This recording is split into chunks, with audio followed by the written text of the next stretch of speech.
ನಮಸ್ಕಾರ ಸ್ನೇಹಿತರೆ, ನಾನಿವತ್ತು ಮಲ್ಲಿಗೆ ಗಿಡಗಳಿಗೆ ಸುಡುಮಣ್ಣನ್ನು ಹಾಕ್ತಾ ಇದ್ದೇನೆ. ನಾನು ಮೊನ್ನೆ ಅಷ್ಟೇ ಒಂದು ವಿಡಿಯೋ ಮಾಡಿದೆ. ಗಿಡಗಳಿಗೆ ಸುಣ್ಣವನ್ನು ಹಾಕಿ 5 ದಿವಸದ ನಂತರ ಬೇರೊಂದು ಗೊಬ್ಬರವನ್ನು ಹಾಕಲಿಕ್ಕೆ ಇದೆ ಅಂತೇಳಿ. ಇವಾಗ ಗಿಡಕ್ಕೆ ಸುಣ್ಣ ಹಾಕಿ 5 ದಿವಸ ಆಯಿತು. ಅದಕ್ಕೆ ನಾನಿನ್ನು ಬೇರೆ ಗೊಬ್ಬರವಾಗಿ ಸುಡುಮಣ್ಣನ್ನು ಹಾಕ್ತಾ ಇದ್ದೇನೆ. ಈ ಸುಡುಮಣ್ಣನ್ನು ನಾನು ಹೇಗೆ ಮಾಡಿದ್ದೇನೆ ಅಂದರೆ, ಈ ಒಣಸೆಗಣಿಯನ್ನು ಹೊತ್ತಿಸಿ ಅದಕ್ಕೆ ತರಗೆಲೆಯನ್ನು ಸ್ವಲ್ಪ ಹಾಕಿ ಅದನ್ನು ನಾನು ಒಂದು 4 ತಿಂಗಳ ಕಾಲ ಇಟ್ಟು ಅನಂತರ ಈ ಮಳೆಗಾಲದಲ್ಲಿ ನಾನು ಹಾಕ್ತಾ ಇದ್ದೇನೆ. ಇದನ್ನು ಬೇಸಿಗೆ ಕಾಲದಲ್ಲಿ ಹಾಕೋದಲ್ಲ, ಮಳೆಗಾಲಕ್ಕೆ ಹಾಕಬೇಕಾಗ್ತದೆ ಗಿಡಗಳಿಗೆ. ಯಾಕೆಂದರೆ ಗಿಡಗಳು ಮಳೆ ಬಂದೆಲ್ಲ ಸಂಪೂರ್ಣವಾಗಿ ಹಾಳಾಗಿರ್ತದೆ.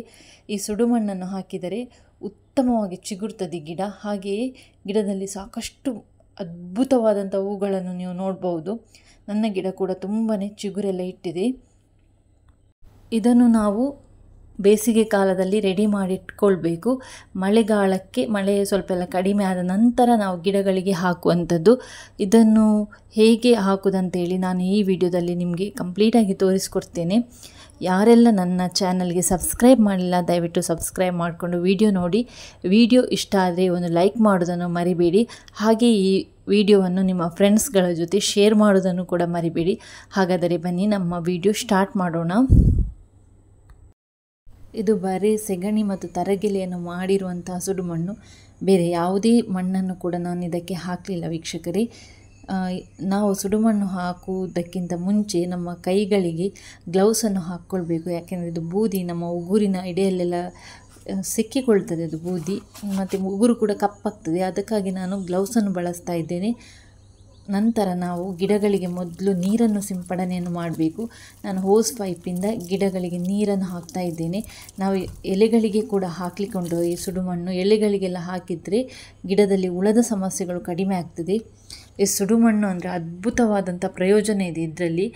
ಸೆಗಣಿಯನ್ನು ಹಾಕುವುದಕ್ಕೆ ನೀವು ಹಸಿ ಸೆಗಣಿಯನ್ನು ಹಾಕುವುದಕ್ಕಿಂತಲೂ ಹೀಗೆ ಒಣ ಸೆಗಣಿಯನ್ನು ಬೂದಿಯಾಗಿಟ್ಟು ಮಾಡಿ ಹಾಕಿದರೆ ಗಿಡಗಳಿಗೆ ತುಂಬಾ ಅದ್ಭುತವಾದಂಥ ಪ್ರಯೋಜನ ಇದೆ.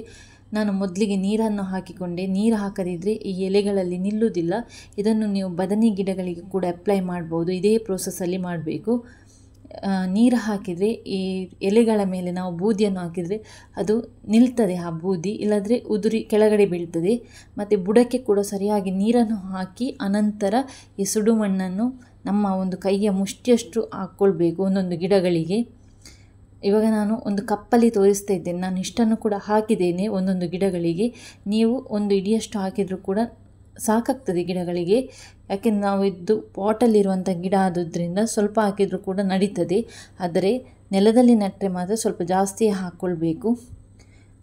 ಸುಡುಮಣ್ಣು ಹಾಕಿದ ನಂತರ ಗಿಡಗಳಿಗೆ ಸರಿಯಾಗಿ ನೀರನ್ನು ಕೊಡಬೇಕಾಗ್ತದೆ. ಇವಾಗ ನಾನು ಫಸ್ಟಿಗೆ ನೀರನ್ನು ಹಾಕಿಕೊಂಡ ನಂತರವೇ ಸುಡುಮಣ್ಣನ್ನು ಹಾಕಿರುವಂಥದ್ದು. ನೀರನ್ನು ನೀವು ಮಾತ್ರ ಡೈಲಿ ಹಾಕ್ಕೊಳ್ಬೇಕು.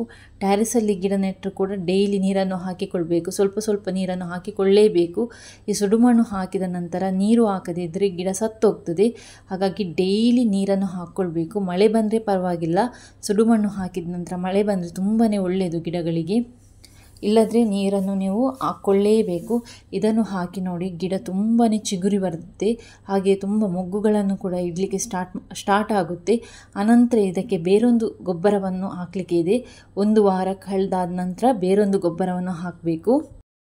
ಸುಡುಮಣ್ಣು ಹಾಕಿ 1 ವಾರದ ನಂತರ ದ್ರವರೂಪದ ಗೊಬ್ಬರವನ್ನು ಹಾಕಲಿಕ್ಕೆ ಇದೆ. ಅದು ಯಾವ ಗೊಬ್ಬರ ಯಾವ ರೀತಿ ರೆಡಿ ಮಾಡಿಕೊಳ್ಬೇಕು ಎಂಬುದನ್ನು ನೆಕ್ಸ್ಟ್ ವಿಡಿಯೋದಲ್ಲಿ ಕಂಪ್ಲೀಟಾಗಿ ನಿಮಗೆ ತೋರಿಸ್ಕೊಡ್ತೇನೆ. ನಾನು ಹೇಳಿದಂಥ ಈ ಪ್ರೋಸೆಸ್ಸನ್ನು ನೀವು ಅಳವಡಿಸಿಕೊಂಡ್ರೆ ಖಂಡಿತವಾಗಿ 100% ನಾನೇ ನಿಮಗೆ ಗ್ಯಾರಂಟಿ ಕೊಡ್ತೇನೆ. ನಿಮ್ಮ ಗಿಡಗಳಲ್ಲಿ ಅದ್ಭುತವಾಗಿ ಹೂಗಳು ಬರಲಿಕ್ಕೆ ಸ್ಟಾರ್ಟ್ ಆಗ್ತದೆ. ಅಷ್ಟೇ ಚಿಗುರನ್ನು ಇಡಲಿಕ್ಕೆ ಸ್ಟಾರ್ಟ್ ಆಗುತ್ತೆ. ಅದು ನೆಕ್ಸ್ಟ್ ವಿಡಿಯೋದಲ್ಲಿ ನಾನು ನಿಮಗೆ ತೋರಿಸ್ಕೊಡ್ತೀನಿ ಯಾವುದು ಗೊಬ್ಬರ ಅಂತೇಳಿ. ನಾನಿಲ್ಲಿ ಸುಡುಮಣ್ಣನ್ನು ಯೂಸ್ ಮಾಡಿರುವಂಥದ್ದು ಮಧ್ಯಾಹ್ನ 3 ಗಂಟೆಯ ನಂತರ. ಬಿಸಿಲಿನ ಹೊತ್ತಲ್ಲಿ ಈ ಸುಡುಮಣ್ಣನ್ನು ಹಾಕಬಾರ್ದು. ಇದು ಬೂದಿ ತುಂಬಾ ಚುಟಿಯಾಗಿರುತ್ತೆ. ಅದಕ್ಕಾಗಿ ನೀರನ್ನು ನೀವು ಸಿಂಪಡಣೆ ಮಾಡಲೇಬೇಕು. 1 ದಿವಸ ಬಿಟ್ಟು ಅಥವಾ 2 ದಿವಸಕ್ಕೊಮ್ಮೆ ನೀರನ್ನು ಹಾಕಲೇಬೇಕು. ಟ್ಯಾರಿಸಲ್ಲಿ ನೀವು ಗಿಡ ಏನಾದರೂ ಇಟ್ಟಿದ್ದರೆ ಡೈಲಿ ನೀರನ್ನು ಹಾಕ್ಕೊಳ್ಳೇಬೇಕು. ಸುಡುಮಣ್ಣನ್ನು ವರ್ಷದಲ್ಲಿ 2 ಬಾರಿ ಮಲ್ಲಿಗೆ ಗಿಡಗಳಿಗೆ ಕೊಡ್ಬೋದು. ಇನ್ನು ಅಕ್ಟೋಬರ್ ತಿಂಗಳಲ್ಲಿ ಕೊಡ್ಬೋದು ಸುಡುಮಣ್ಣು. ವೀಕ್ಷಕರೇ, ಈ ವಿಡಿಯೋ ಇಷ್ಟೇ. ಈ ಮಾಹಿತಿ ನಿಮಗೆ ಇಷ್ಟ ಆಗಿದೆ ಅಂತ ಅಂದ್ಕೊಳ್ತೇನೆ. ಇಷ್ಟ ಆಗಿದ್ದರೆ ದಯವಿಟ್ಟು ನನ್ನ ಚಾನಲನ್ನು ಸಬ್ಸ್ಕ್ರೈಬ್ ಮಾಡಿ, ಹೆಚ್ಚು ಜನರಿಗೆ ಈ ವಿಡಿಯೋವನ್ನು ಶೇರ್ ಮಾಡಿ. ಹಾಗೆಯೇ ಸಬ್ಸ್ಕ್ರೈಬ್ ಮಾಡೋದನ್ನು ಕೂಡ ಮರಿಬೇಡಿ ವೀಕ್ಷಕರೇ. ಮತ್ತೊಂದು ಹೊಸ ವಿಡಿಯೋದೊಂದಿಗೆ ನಿಮ್ಮ ಭೇಟಿ. Thanks for watching.